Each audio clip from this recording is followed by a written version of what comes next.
So last week,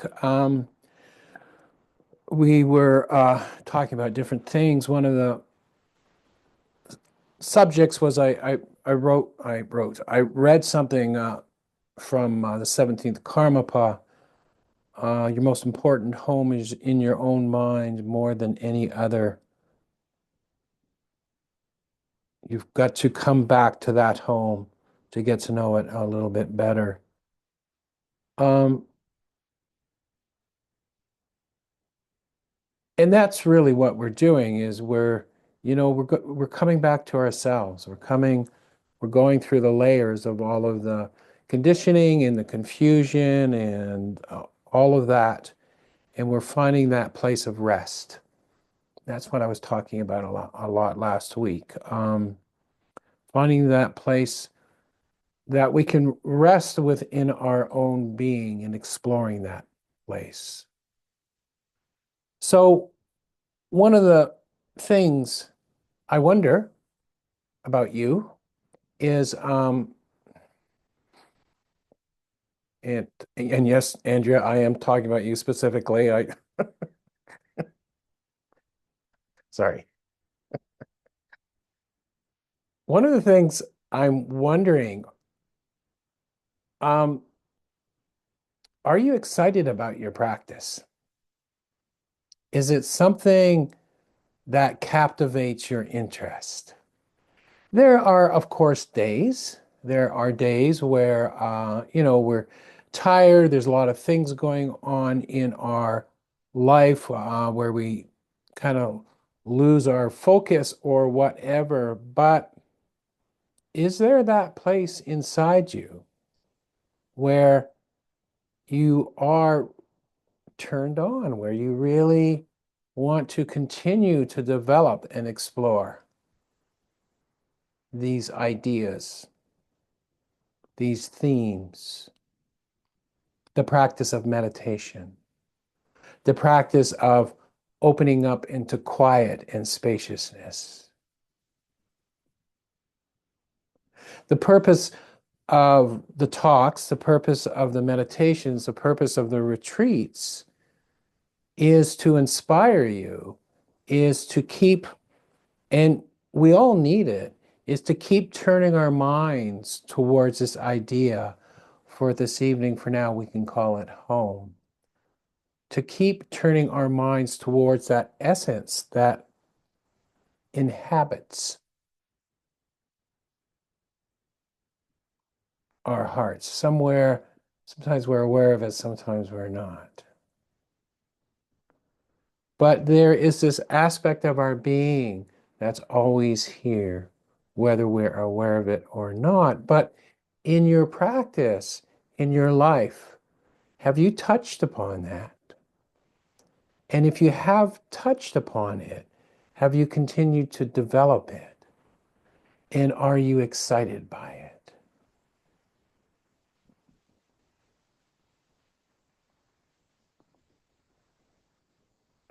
Do you look forward to your meditation? Do you look forward to the classes? Do you look forward to your next retreat? Do you look forward to study, to learning more?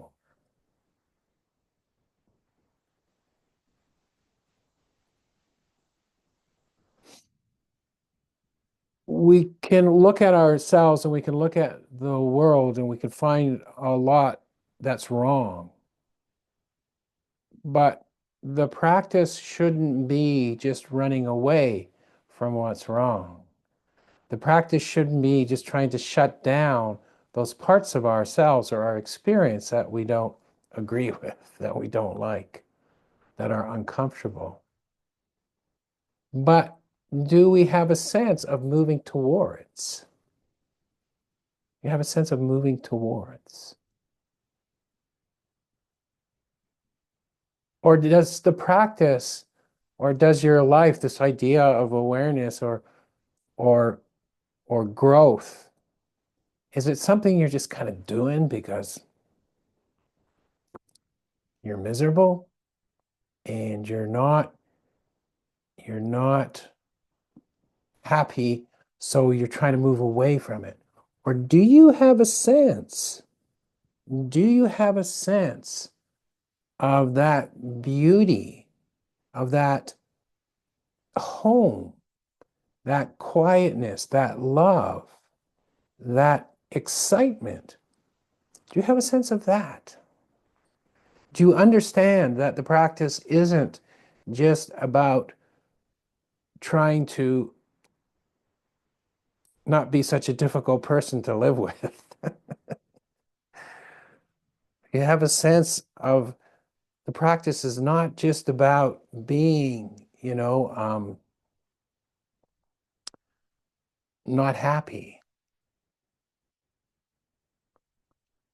but the practice is about cultivating this thing. And sure, we want self-improvement. Self-improvement is good. Self-improvement is excellent. But are we just trying to move away or run away from ourselves? Or are we moving towards this light that we've seen, this light that we intuitive, this light that we intuit within ourselves? Because it makes a difference in the practice. It makes a difference in the practice. This life of deepening awareness and being with ourselves is not easy, but it becomes easier when we are able to have more of a sense of moving towards as opposed to trying to move away from. We have tendencies and habits that get us in trouble, so we need to be very mindful of them. But do you also feel the joy that is being expressed in these Dharma teachings? And can you focus on that? Can you have periods of time where you're not so self-concerned about what's wrong with you,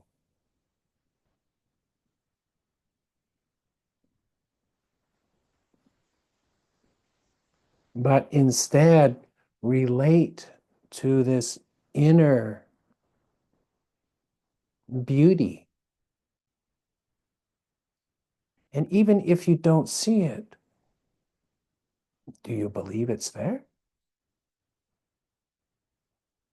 Do you believe in a more profound awareness? Do you believe in this idea of enlightenment or Buddha nature? Do you believe that the idea of the small self that entraps us, that it is a false view? It's not quite right. It's not quite right. We're missing something. Being caught up in ego, we're missing the bigger picture. Do you have a feeling for that bigger picture? Do you have a sense of that?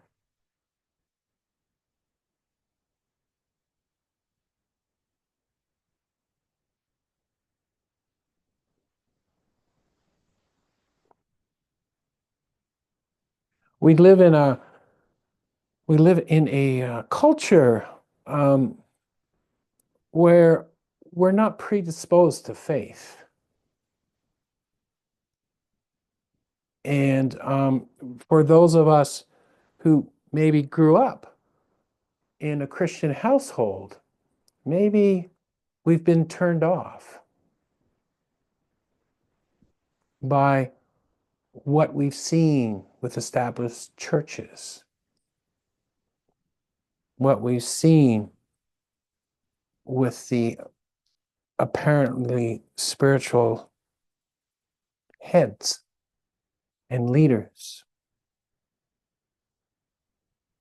But the true faith is never, and you could say the same for Buddhists or Hindus. There's lots of imperfection to see, but the is not, faith is not in structures, and it's not in people, it's not in gurus, it's not in teachers. The faith is in yourself.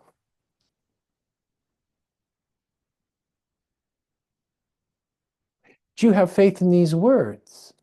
Or is it just gobbledygook? You keep coming back. So, what the teaching, what the Dharma does is it's holding up a mirror to you, to your life. And in that mirror, sure, we see all the dust that's on the mirror, all the imperfections, right? The smears on the mirror. But when we really look at the mirror, we also see that underlying perfection of you, that underlying clarity, that underlying love that's always there. So we have to look at the stains. We have to live with them. We have to be aware of them. But that's not the practice is awareness, mindfulness, but ultimately it's moving towards this underlying sense of this beauty, of this expansiveness.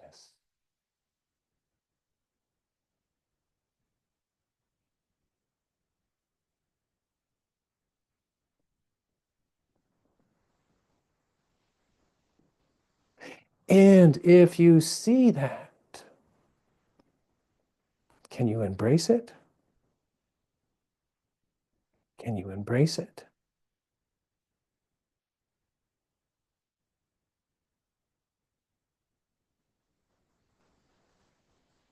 Or do we get so locked into this idea of trying to be a better person, trying to figure out what's wrong, trying to get it right, that even in that seeing, even in that pure seeing, immediately we push back and we're like, well, that's not me. I'm I'm this, wretched creature.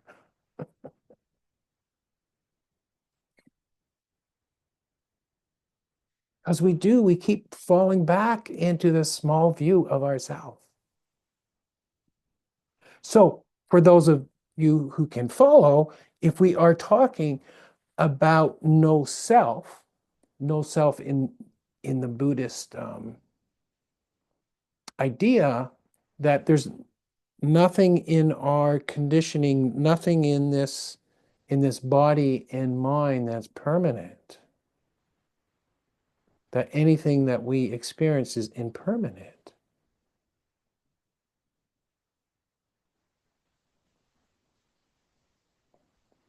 Do you have faith in that? Have you had a glimpse of that?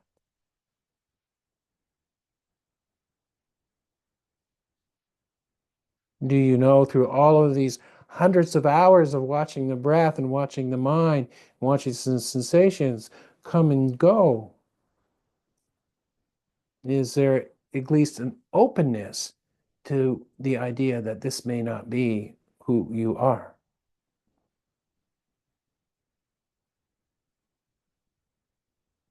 And if there is that openness to that idea, can you apply it? So that when the clarity of the mirror does touch you, you're willing to give it a chance just to be.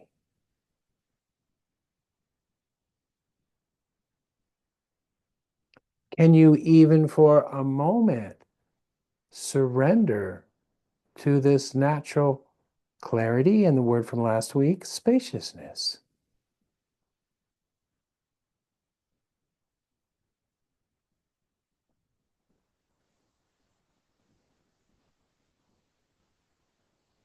Can you suspend your disbelief? Can you suspend your belief in the world that's constructed in your mind?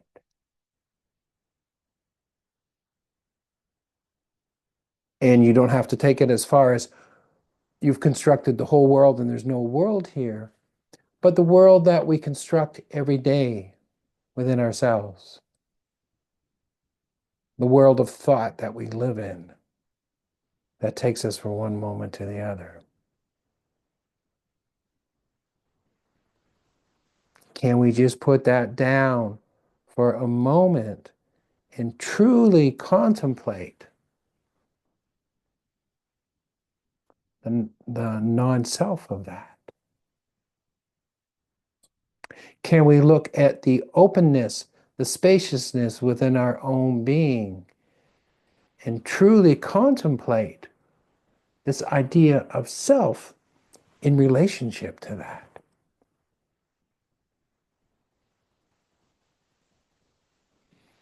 Maybe what I take to be me, maybe what I take to be self, maybe what I take to be the world and me in the world as I know it, maybe it's not correct.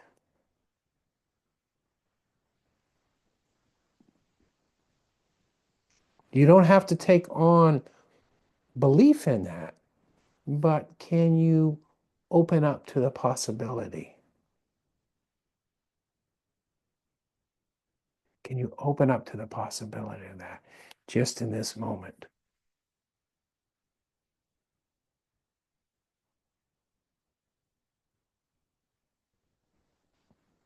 And allow that to be your focus.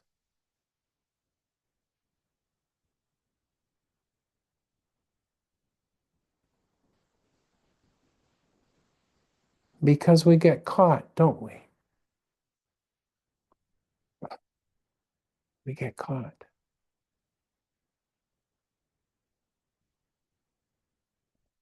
If we don't have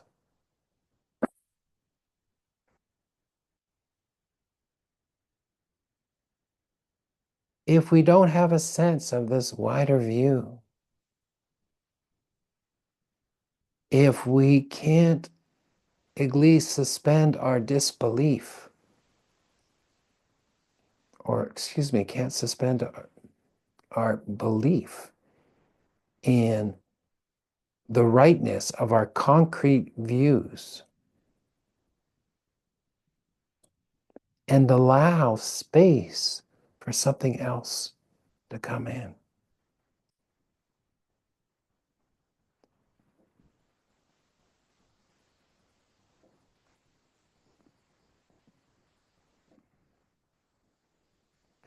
This is the spiritual life,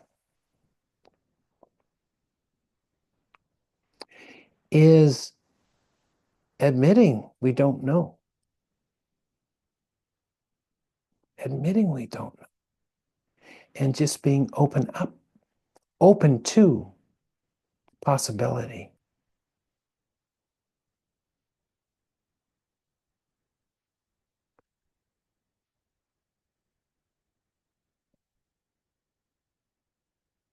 You ever hang out with somebody and they're so full of opinions and certainty, and they leave the room and you just have a headache? You know that feeling? They're like,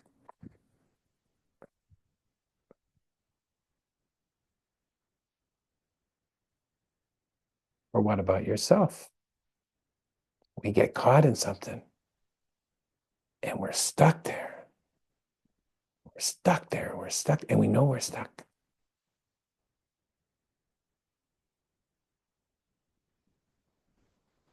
That's suffering, right?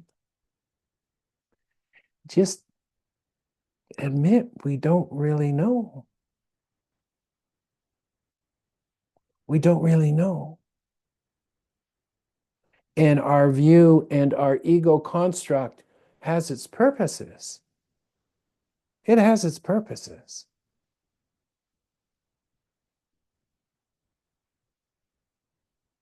But what's beyond those walls? What's beyond those walls?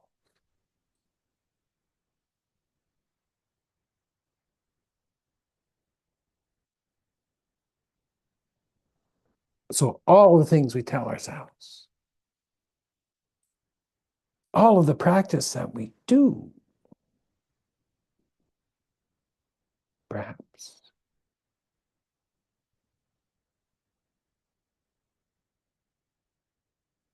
is within these walls.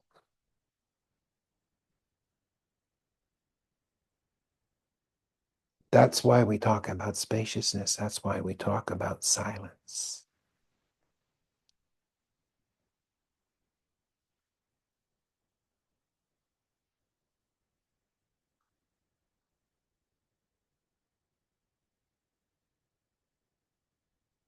So it's not holding on to a view. It's not holding on to a certainty, but it's opening up to the uncertainty.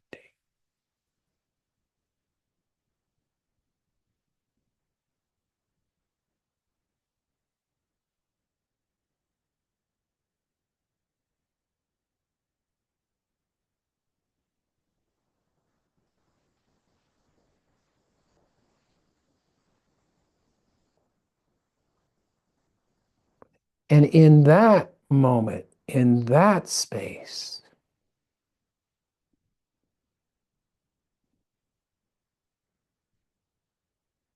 there's a chance for something else to come through.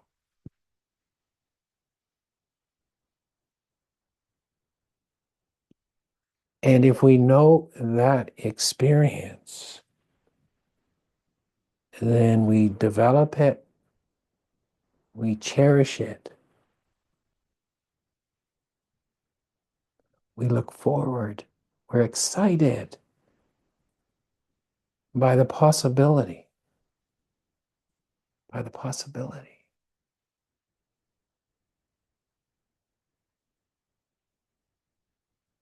That within this moment, there is the possibility of this profound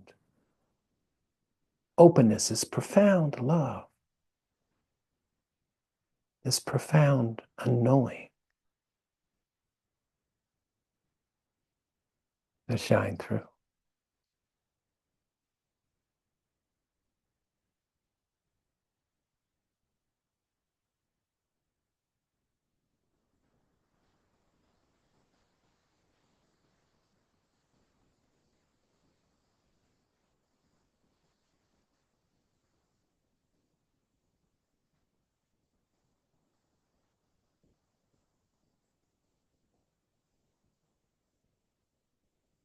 So this should excite you. This possibility should excite you. You're coming back home. You have a chance in this life, in this day, in this moment, to see yourself in a deeper way, to see what this is in a deeper way.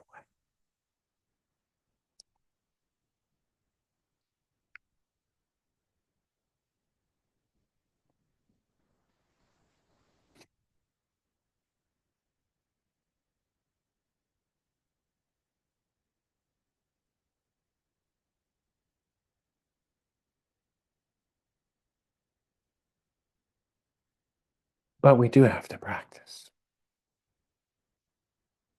We do the formal and the informal practice. We do have to stay with intention, don't we? In an open, relaxed, quiet, easeful way.